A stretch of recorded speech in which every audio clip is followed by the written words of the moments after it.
Super Bowl 60 is fast approaching, and you can bet on every moment of Super Bowl glory. Every trip to that end zone matters more than ever, as the Seahawks and the Patriots are going head-to-head. And DraftKings Sportsbook has all your favorite ways to bet touchdowns for Super Bowl 60. The next great Super Bowl touchdown is coming, and you can bet on every moment of glory. New customers, bet $5 and get $300 in bonus bets if your bet wins. Download the DraftKings Sportsbook app. Use the code SONNEN.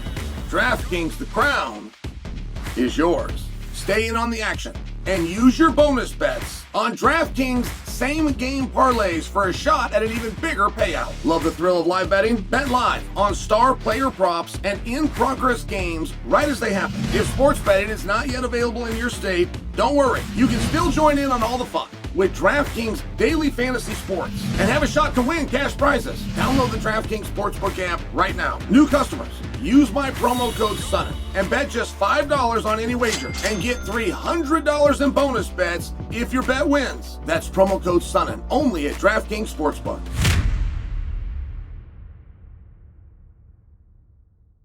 The one fighter I promise you will be on the UFC White House card is Michael Chandler. And there's a number of reasons, none of which are greater than if Chandler loses his fight with McGregor, they will want to reward him. The UFC doesn't want him to lose that fight. Red Panty Night is real. Michael Chandler has earned that fight. Michael Chandler went through the Ultimate Fighter, just for example. Michael Chandler waited for years.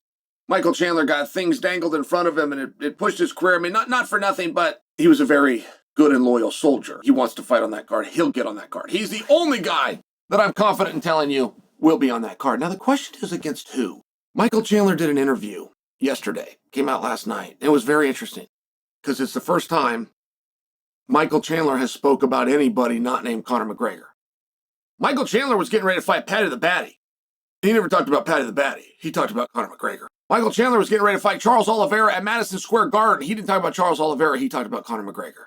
And for the first time, Michael came off of that to a degree. And he, in fact, was talking about a BMF title. In fact, he said something that was interesting. He believes that Max is going to win that fight against Charles. If there's any fight, by the way, that I don't know who's going to win.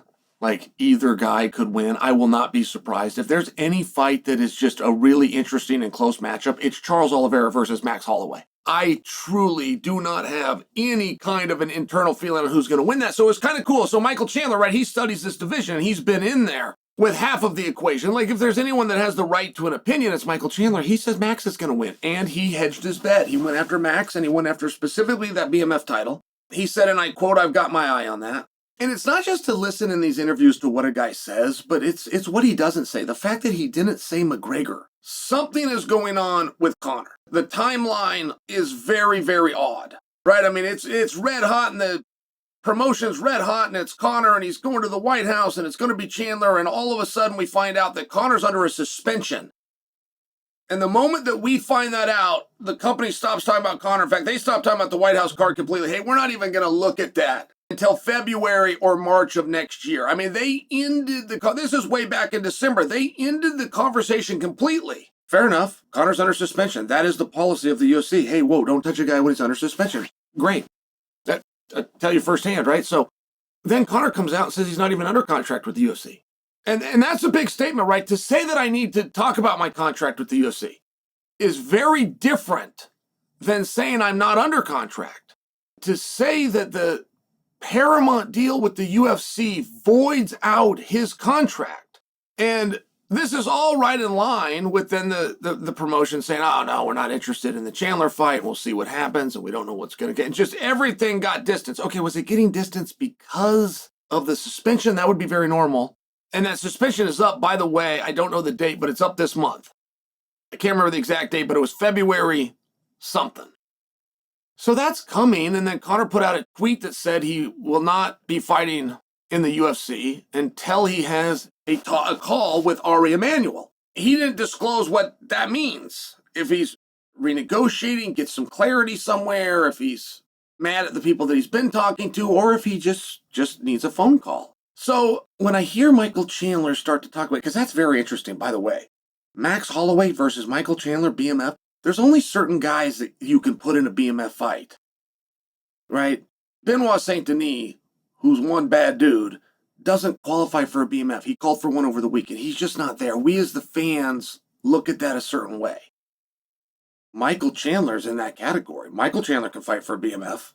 Oh yeah, no problem. Michael Chandler versus Max is very interesting. Can you bring Chandler into any type of a title fight? See, I think that Chandler is more likely to get Max if Max loses. I don't know that you could bring Chandler into any kind of a title fight right now. If Conor fights, I'm 100% behind the idea that it will be Chandler. But I did my due diligence behind the scenes to see, hey, was that a chess play?